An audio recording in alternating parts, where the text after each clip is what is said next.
Welcome to the Old Time Radio Westerns. I'm your host, Andrew Rhynes, and let's get into this episode. This episode is going to be The Lone Ranger. Original air date is December 22nd, 1944, and the title is Dan Aids the Ranger. Hope you enjoy.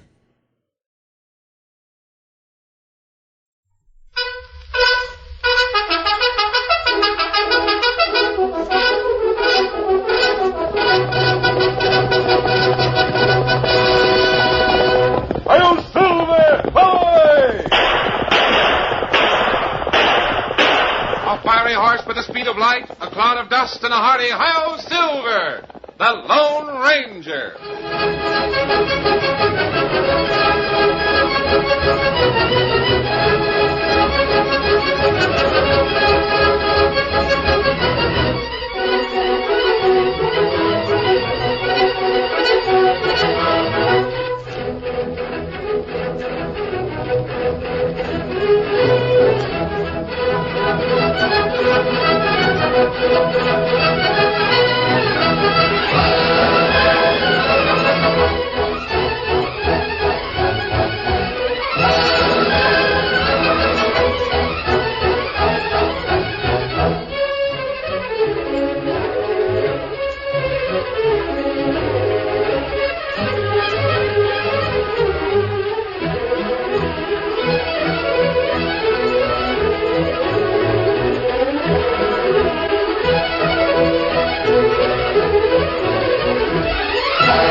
With his faithful Indian companion Tonto, the masked rider of the plains led the fight for law and order in the early western United States.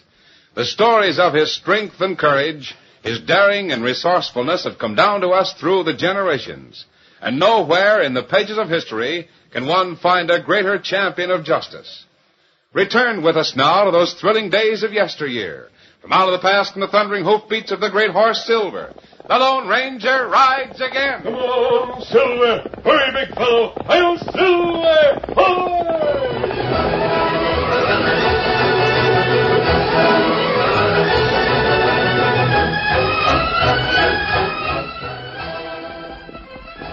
on, Silver. The Lone Ranger, astride his great white stallion Silver, rode into a secluded camp near a natural stone formation known as Table Rock, to be greeted by his nephew Dan Reed and their Indian companion Todd. Oh, Silver, oh, easy, big fella. Steady now, easy. Hi, Kimosabe. Hi, Kimosabe. Steady, Silver.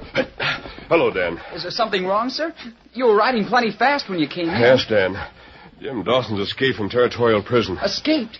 Jim Dawson? Oh, that bad. Yes, he escaped last night. Why, I thought that the governor was going to pardon him today. He was to be pardoned. That's why I can't understand why Dawson would deliberately break out of jail. He busted out? By way of a tunnel from his cell under the wall. I haven't all the facts as yet. Until I have them all, I'm working on the theory that Dawson did not escape. Do you think somebody else might have had a hand in it? It's possible, Dan. I talked to Jim Dawson less than a week ago. After presenting certain facts to the warden, I was permitted to see Dawson. Well, what do you want to see me for? I have positive proof, Dawson, that you didn't take part in the stage robbery. I told the jury that. They didn't believe me. Members of the jury thought you had a hand in the robbery because you admitted hiding the money. Yeah, what about it? If you're expecting me to tell you where I hid the money, you're wasting your time. I'm not telling you or anybody else. I don't want a pardon that bad. Maybe you don't want a pardon, but somebody else wants you to accept one. Somebody else? Yes. Read this. To the warden from... Say, this letter's from Ted, my boy. That's right. Says Dad was not in the stage holdup. He was here at the blacksmith shop at the time. Dad hid the money because... You've read this? Yes. The warden showed it to me. Masked man, there's a lot of men in this calaboose who'd give an eye to be standing this near to your throat. Men you've helped to put in here. I presume that's true. But it's strange. They're all agreed on one thing about you. Yes? They agree you got him dead to rights. No double-crossing. They say you're straight. Well, what does that lead to, Dawson? We were talking about you, not me. It means I'm going to take a chance on you, Masked Man. I'm ready to talk. Jim Dawson told me the whole story about the holdup. Now, he became implicated. Golly. Tonto and I'd like to hear it. Well, the stage was held up by 3 men. A fellow named Mosby, another known as Big Red, and a third man, Bill Dawson. Jim Dawson's brother? That's right, Dan. After the holdup, they hid the money in Jim Dawson's blacksmith shop in Benton. He found it and suspected that it was stolen. Well, he decided to hide it until he could learn where they got it.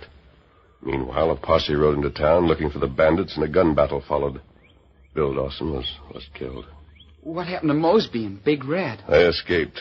That's the reason Jim Dawson refused to tell where he had hidden the money. He admitted taking it and hiding it all right.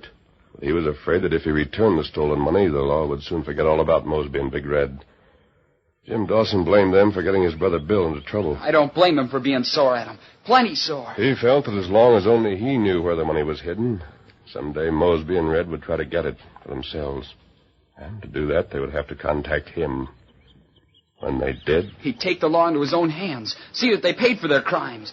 And that's why he went to prison rather than tell them where the money was. Yes, Dan. 3 days ago, he promised the governor he'd return the money within 24 hours after being released. I have every reason to believe Jim Dawson intended to keep that promise, every word of it. What do you plan to do, sir? I came here to get you to help me, Dan. I'll be glad to help. Well, if Jim Dawson escaped of his own free will, there are 2 places he would go to. I'll check on one of them. I want you to check on the other. Where do you want me to go, sir? To see his son, Ted, a boy a few years older than you. You'll find him running his father's blacksmith shop in town. It wouldn't be practical for me to try to question the boy. Yes, sir. I want you to get acquainted with him and find out if he's seen his father since the prison break. You'll have to be discreet, Dan. Ted might be suspicious of me, huh? Yes, because the boy wouldn't want to disclose any information if his father has escaped from prison. He might not want to disclose anything to a stranger. I can understand that. Tonto and I'll be camped here at Big Table Rock. Yes, sir. Come, Victor.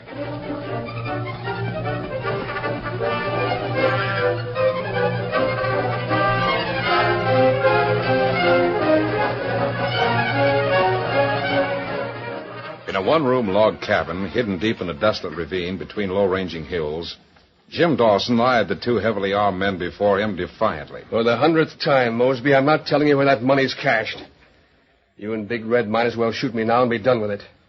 That's what you do anyway if you got your hands on it. Dawson, me and Red didn't break into that jail to get you out just to shoot you. If you hadn't bribed someone inside to put a knockout drop in my grub, you wouldn't have got me out.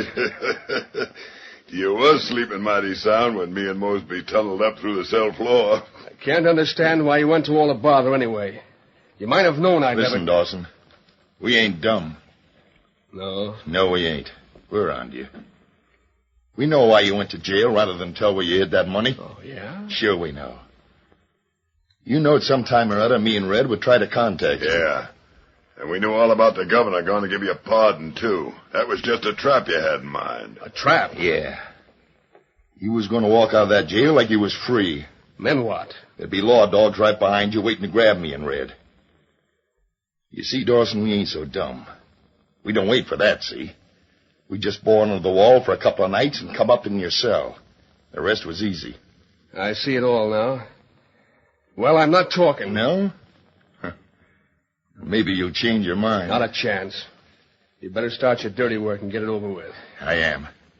Tie him up, Red, good and Yeah. strong. Then Sure. come along with me Okay, where you going? to town. Yeah. We got to bring some company back for supper. Some company Dawson here will be mighty surprised to see. Mosby, Eh, what you want? you wouldn't do that. So you guessed it, huh, Dawson? Yep. I'd do anything for $20,000. You lay one hand on that kid of mine, and And I'll... there ain't going to be anything you can do about it. Hey, come on, Red. Yeah. We're going to get Dawson's kid and bring him out for supper. Maybe his old man will do some talking when we get back.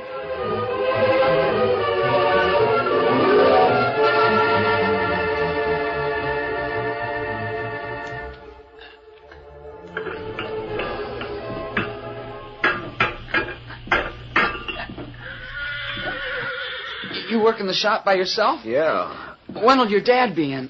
Huh? Oh, he won't be back for quite a spell. Why? Oh, I was just wondering. I never had my horse shod by a kid before. Well, you needn't worry about that. I've been shoeing horses since I was old enough to sling a sledgehammer over my shoulder. Well, maybe it'll be all right. Maybe you can do just as good a job as your dad, maybe. Well, I'll try. Say, you're strange to these parts, ain't you? Yeah, just passing through. Say. Hey, see this shoe here?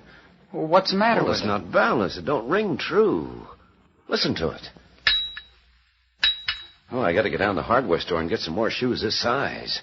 Yep, that's what I got to do. It might take me 15 or 20 minutes, maybe a little longer. Well, could I go for you? And then if any customers came in, you'd be able to be here to take care of them. Oh, no. I'd better go myself. It's important to get the right kind of shoe. Yeah. You couldn't do it at all. The customers can wait till I get back. Well, it's all right with me. I don't mind waiting. Could do me a big favor, though. If you would do me one. Well, sure, I'll be glad to. What do you want me to do?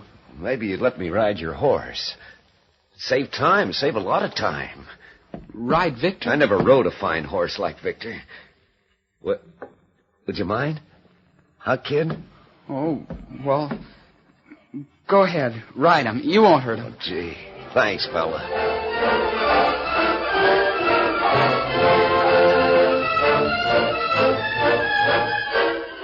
Dan Reed felt that in lending Victor, he was really making a big sacrifice to gain Ted Dawson's confidence.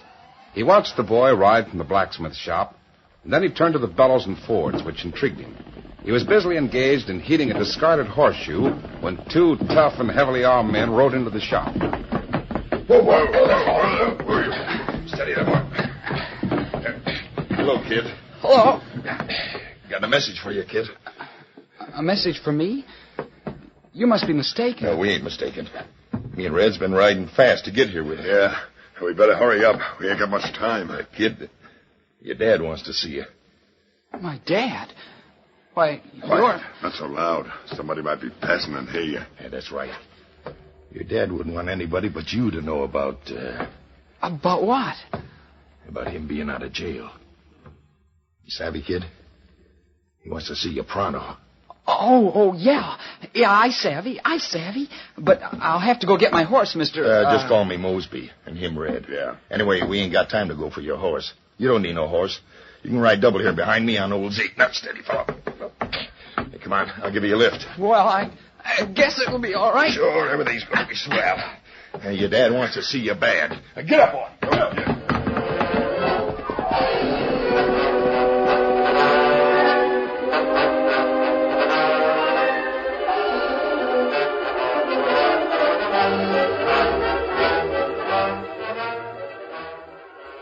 Meanwhile, Ted Dawson was talking earnestly to Trig Ballard, the town marshal. Well, you told me let you know if anybody come around asking questions about Dad. Yep, I reckon I did.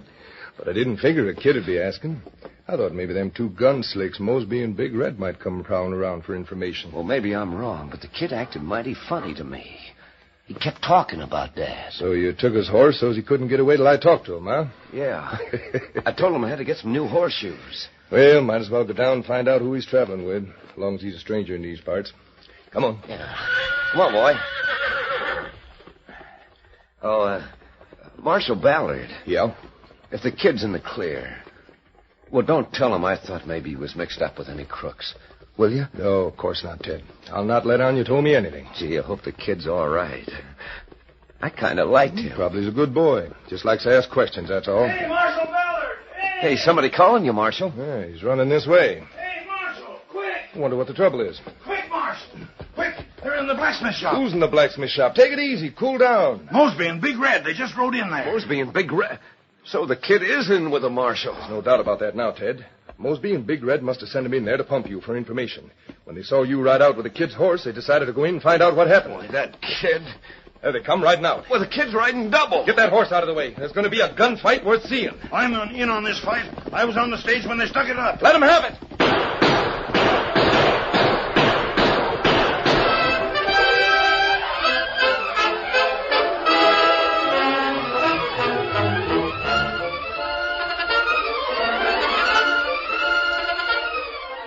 The curtain falls on the first act of our Lone Ranger story. Before the next exciting scenes, please permit us to pause for just a few moments.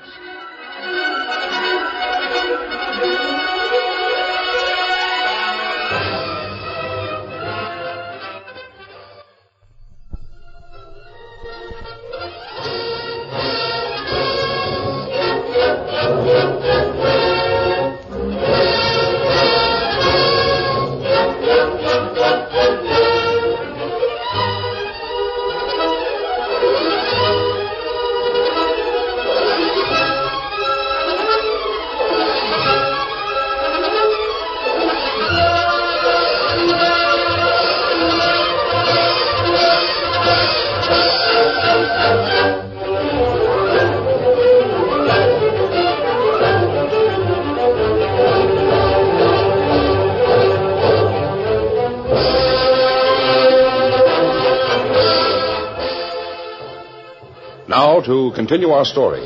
Riding through a hail of lead, the two bandits and Dan Reed escaped unhurt, and Marshal Ballard hurriedly organized a posse to hunt them down. They got a good head start on us, and he was riding mighty good horseflesh, too. They'll head for the foothills, and the trail will be mighty hard to follow. It's mighty dry every place. You ain't got much chance of trailing them. Well, we gotta try. Can't just let a couple of sidewinders come in and take over like that, can we? No. Marshal, I've got an idea. You have, Ted? Well, nobody else has any ideas. Let's have it. I've got the kid's horse. I've always heard that if you give a smart horse his head, he'd find his way back to his own camp. I've heard that. I believe you got a real good idea there, Ted. And that horse looks like a smart one, too. Oh, he's smart, all right. I'll ride him and go along with you and the posse. Should lead us right into Mosby's camp. Well, let's don't waste no more time. Mount up, men. Yeah. Ted, you ride alongside of me. Yes, sir. Steady there, right there. Get up there. Get up.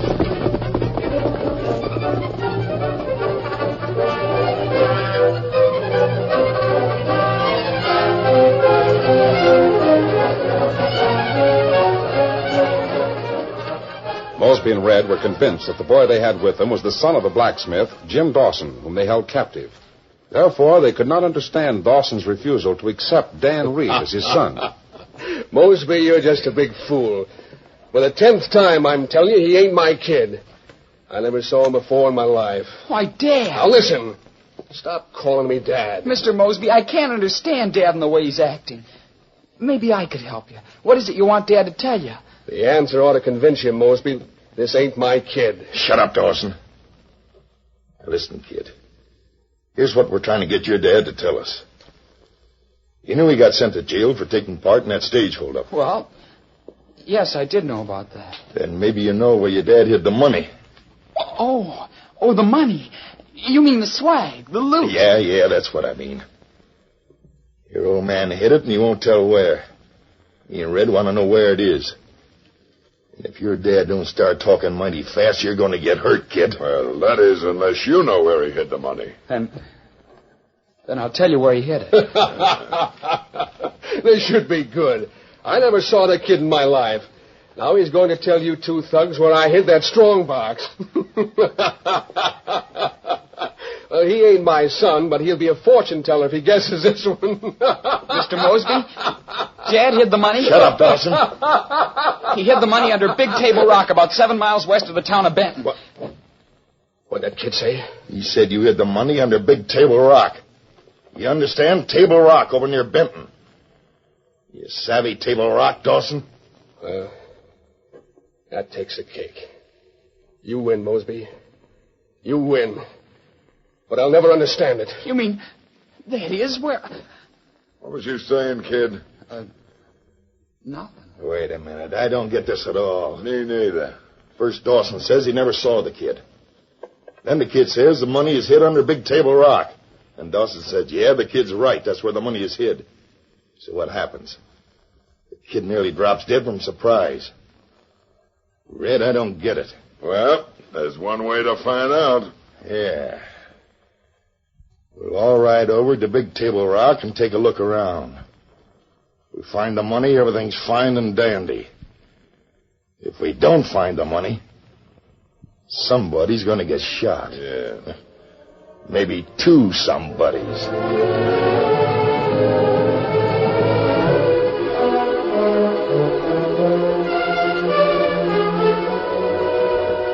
When When Dan Reed failed to return within a reasonable time from the town of Benton, the Lone Ranger became worried. When darkness fell, the masked rider and Tonto mounted their horses. Come on, Zulu. Get him up, Scout. Left the camp at Table Rock to ride into town in search of Dan. In the darkness, a few miles from camp, they did not see a small group of horsemen who seemed to be grazing their mounts a short distance from the trail. Might as well go on back to town and wait for daylight. That horse ain't led us nowhere. Well, I thought he'd head for his camp. We gave him his own way. But he spends his time just grazing. Maybe we can get a new start tomorrow. Though I ain't very optimistic about it. Oh, Victor. Hey, what's the matter with this critter? Oh, what's he doing, Dad? Well, it seems like he's come to... Steady there, Victor. Steady, boy. He hears something. Sure he does. Listen. Victor. Them's hoofbeats. Somebody on the trail over there and riding fast. Oh, I can't hold him. Give him his head. He knows them horses on the trail. Heading for town again. Come on, men. Follow Ted. I'm thinking we're going to meet up with Mosby and Big Red mighty pronto. Get up. Get up.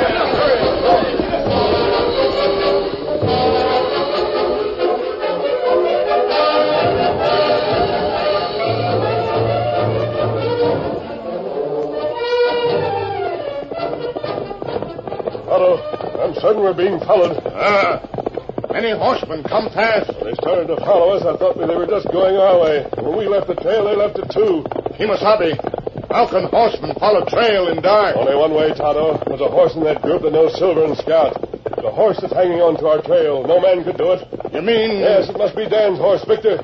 Then we stop and wait for Dan and Victor, huh? No, Tonto, there are several horsemen in that group. They may be enemies. Any shooting started, Dan might get hurt. And what we do, Kimasabi? We circle back to camp. Dan isn't a prisoner. We'll meet him there. It's the safest thing to do. Then nobody get hurt, huh? Let's hope not. Come on, Silver. Get him up, Scout.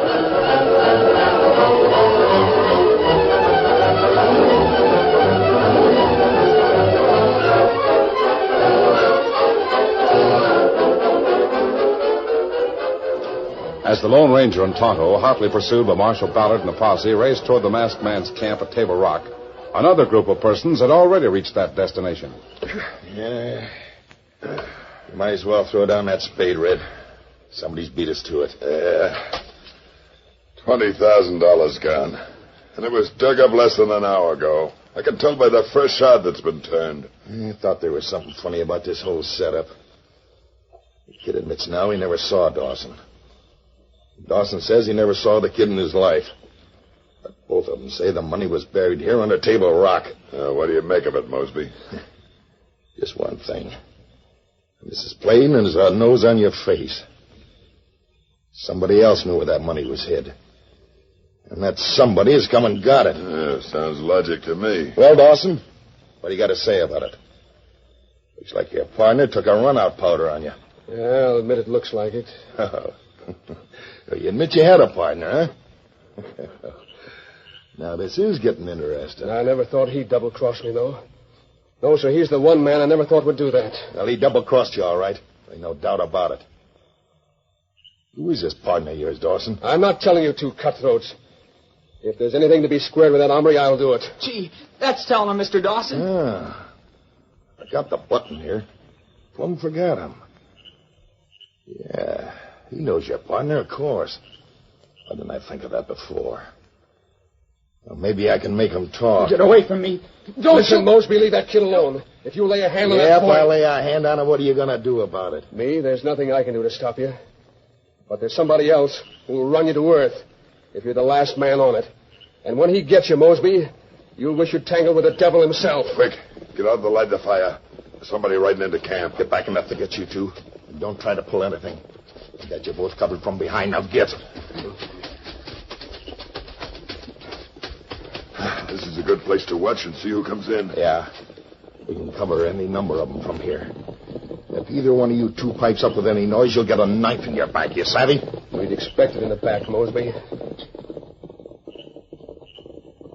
Hey, Red. Them horsemen skirted the camp. They ain't gonna stop. Sounded like two of them. Must have seen the campfire and was afraid to stop. Hey, here comes some more of them. I wonder what's up. We just lay low and see what happens. This bunch is riding into camp. Here they come. Golly, there's my horse Victor, and your son Ted's riding him. Golly. Yeah. Oh, so that's it. Now I'm beginning to see through this whole thing. You tried to lead us into ambush, didn't you, kid? Oh, It's not him. I guess I just thought... No, you didn't think anything. You spilled the beans before you thought. Your little plan to have us ambush failed because we beat the marshal and his posse to Table Rock. Now we're going to do a little ambushing ourselves. What you going to do, Mosby? Bring these two out and keep them covered. I'm going out and do some swamping. Yeah. Come on, get over, you. Don't make a move. You're covered. The first man reaches for his gun is a goner. Hey, Jim Dawson. Dan, Dad. Steady there. Don't get itchy fingers, nobody. Marshal, that's Mosby and Big Red. Well, Mosby, what are you aiming to do? I want to make a little trade with you, Marshal. Trade what? Only thing I'd like to trade with you is some lead. You'd give a man a fair deal in doing it. No, I wouldn't like to make that kind of a swap right now. Maybe later on. Right now, I'm interested in swapping this kid I got for the kid you got. What are you talking about? I'll tell you. He wants to torture my boy Ted to make him tell why... Now, Dawson, you was valuable to me and Red.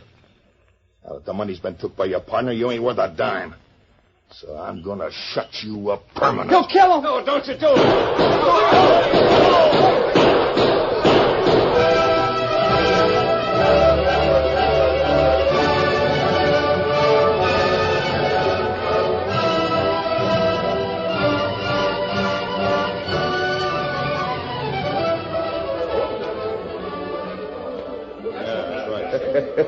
Masked man, I was never so glad to see anybody in my life.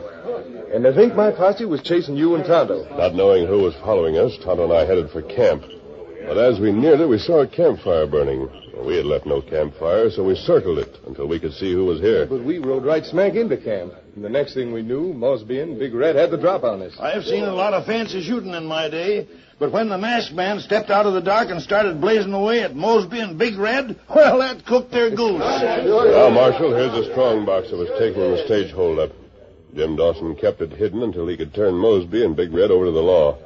Tonto and I dug it up before we left camp. There's $20,000 in that box, Marshal. Gee, Dan, $20,000.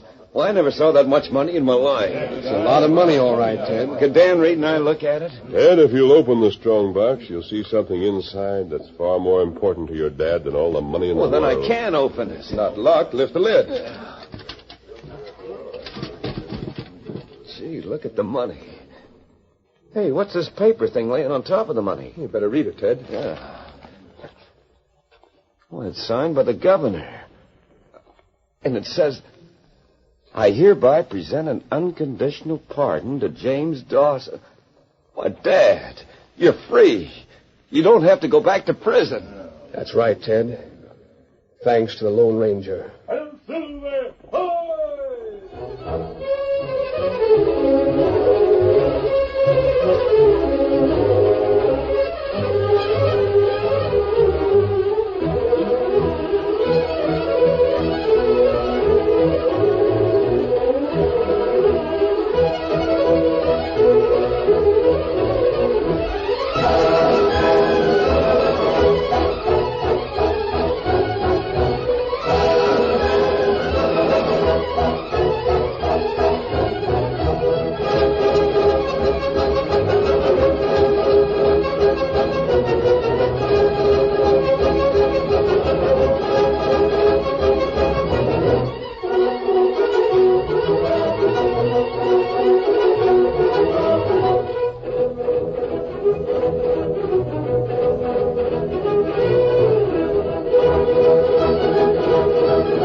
The story you have just heard is a copyrighted feature of the Lone Ranger Incorporated.